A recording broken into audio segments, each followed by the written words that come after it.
Taste എന്നറിയാവുന്നുണ്ടോ? Super. നമ്മളിന്ന് ഉണ്ടാക്കാൻ പോകുന്നത് നല്ല അടിപൊളി ഒരു സാധനമാണ്. ഇതുണ്ടോ, കാന്താരി, പഴുത്ത കാന്താരി അച്ചാറിടാൻ പോവാണ്. അതിന് വേണ്ടത് ഇഞ്ചി വെളുത്തുള്ളിയും വേണം. പിന്നെ നമുക്ക് ഉലുവപ്പൊടി, കായപ്പൊടി, നല്ലെണ്ണ, ഉപ്പ്, മഞ്ഞൾപ്പൊടി, കടുക്, ഇത്രയും സാധനം നമുക്ക് വേണം. അപ്പോൾ നമുക്ക് ഉണ്ടാക്കാൻ തുടങ്ങാമേ.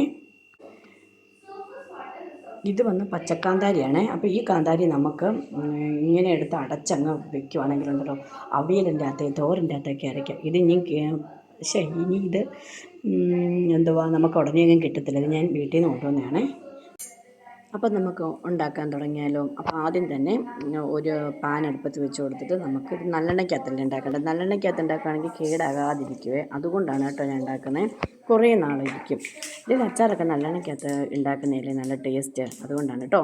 അപ്പോൾ നമുക്ക് കടുകിട്ട് പൊട്ടിക്കാം. പൊട്ടിയതിന് ശേഷം നല്ല പൊട്ടലും ചുറ്റിലും ഒക്കെ ഉണ്ട്. അവിടെ മിനിമം പഠിക്കുന്ന സൗണ്ട് കേൾക്കുന്നുണ്ട്. അപ്പം നിങ്ങളൊന്ന് ഓർക്കല്ലേ, അവിടെ ഉറക്കെയായിരുന്നു പഠിക്കുന്നത്. അപ്പം കടുകെല്ലാം പൊട്ടിയ ശേഷം നമുക്ക് ഈ വെളുത്തുള്ളിയും ഇഞ്ചിയും കൂടെ നമുക്ക് അതിൻ്റെ അകത്തോട്ട് ഇട്ട് കൊടുത്തിട്ട് നന്നായിട്ട് ഒന്ന് വഴണ്ട് വരണം കേട്ടോ. അതിൻ്റെ കൂടെ കുറച്ച് കറിവേപ്പില ഇട്ട് കൊടുക്കാം. ഒരുപാട് കറിവേപ്പിലയൊന്നും ഉണ്ടാവില്ല. കറിവേപ്പില പറക്കി മടുക്കും. എന്നിട്ട് നമുക്ക് കുറച്ച് കാന്താരിയില്ല, അപ്പോൾ അതനുസരിച്ചിട്ടുള്ള കറിവേപ്പിലയും ഇഞ്ചിയും വെളുത്തുള്ളിയും ഒക്കെ കേട്ടോ. അപ്പോൾ കറിവേപ്പില ഇട്ട് കൊടുത്ത് അത് പിന്നെ അതൊന്ന് വഴണ്ട് കിട്ടാനും അതിൻ്റെ അകത്തൊരു ഉപ്പ് പിടിക്കാൻ വേണ്ടിയിട്ട് കുറച്ച് ഉപ്പും കൂടെ നമുക്ക് ഇട്ട് കൊടുക്കാം. പിന്നെ അത്യാവശ്യം ഒരു മഞ്ഞപ്പൊടി, ചെറുതായിട്ടൊരു മഞ്ഞ കളറാണ് എടുക്കുന്നത്. മഞ്ഞപ്പൊടി ഇട്ട് കൊടുത്ത് ഈ കാന്താരി ഇട്ട് ഇളക്കിയ ശേഷം നമുക്ക് അടച്ചു കൊടുക്കണം. ഇല്ലെങ്കിൽ അങ്ങ് പടപടൂന്ന് പൊട്ടിത്തെറിക്ക് ഒരെണ്ണം പൊട്ടി എൻ്റെ കണ്ണിൻ്റെ ഈ ഭാഗത്തായിട്ട് തന്നെ വീണായിരുന്നു. എത്ര നേരം കഴിഞ്ഞിട്ടാണെന്നറിയാം പുകച്ചിൽ മാറിയത്. അതേപോലെ പുകയുന്നുണ്ടായിരുന്നു. അപ്പം നമ്മൾ നന്നായിട്ട് അടച്ചു. അപ്പം നല്ലൊരു മണമൊക്കെ വരുന്നുണ്ട് കേട്ടോ. അപ്പം ഈ പൊട്ടിത്തെറിച്ചത് സത്യമായിട്ട് ഇത് എനിക്ക് മാത്രമേ ഉള്ളൊരു അസുഖമാണെന്ന് അറിയത്തില്ല. ഈ പൊട്ടിത്തെറിക്കുമ്പോൾ ഇങ്ങനെ എണ്ണയൊക്കെ വീഴുമ്പോൾ ഇങ്ങനെ അപ്പോൾ ഈ ഗ്യാസ് അങ്ങ് തുടയ്ക്കും. എല്ലാവരും എന്നെ വഴക്ക് പറയാറുണ്ട്. എൻ്റെ കൈയൊക്കെ അങ്ങനെ ഏറെ പൊള്ളിയിട്ടുണ്ട്. എന്നാലും ഇതെൻ്റെ ഒരു ശീലമായിപ്പോയി.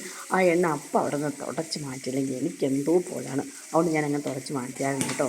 നിങ്ങളാരും ഇങ്ങനെ ചെയ്യരുത്, കൈയൊക്കെ പൊള്ളിട്ടോ. അപ്പോൾ ഇടയ്ക്കിടയ്ക്ക് നമുക്കിതൊന്ന് തുറന്ന് നോക്കണം. എന്നിട്ട് ഇതൊന്ന് നന്നായിട്ട് വഴണ്ട് വന്ന ശേഷം തീ ഓഫാക്കി കഴിഞ്ഞ് നമുക്ക് വിനീഗർ ഒഴിച്ച് കൊടുക്കാം. വിനീഗറാണ് അതിൻ്റെ പ്രധാനമായിട്ട് ഇതിനകത്തൊരു പുളി തരുന്ന ഒരു സംഭവം വിനീഗറാണ്.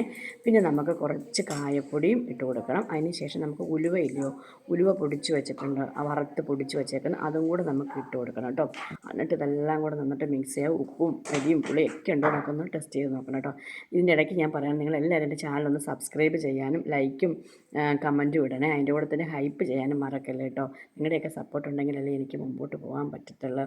അതുകൊണ്ടാണ് കേട്ടോ. ഉപ്പ് ഒക്കെ നല്ല പാകത്തിനുണ്ട്. ഇതങ്ങോട്ട് ഒരു കുപ്പിഭരണിക്കകത്തോട്ട് അടച്ചങ്ങ് വെച്ചാൽ എത്ര നാൾ വേണമെങ്കിലും ഇരുന്നോളൂ. പ്രധാനമായിട്ട് കൊളസ്ട്രോളുകാർക്കൊക്കെ സൂപ്പറാട്ടോ. ഒരു കാന്താരിയും കൂട്ടി കഞ്ഞിയൊക്കെ കുടിക്കണം, അടിപൊളിയാണ്. അപ്പോൾ നിങ്ങളെല്ലാവരും ഇതേപോലെ തന്നെ വെച്ച് നോക്കണം. കേട്ടോ. ഇത് എത്ര ഗ്രേവിയൊക്കെ വേണം, എന്നാൽ മാത്രമേ ഇതിന് ടേസ്റ്റ് ഉള്ളേ. ഇതൊരു ഒഴുക്കൻ അച്ചാറാകണം. അപ്പോൾ നിങ്ങളെല്ലാവരും വെച്ച് നോക്കുമല്ലോ. Okay, tata bye bye, see you. മറ്റൊരു വീഡിയോയിൽ നമുക്ക് കാണാം.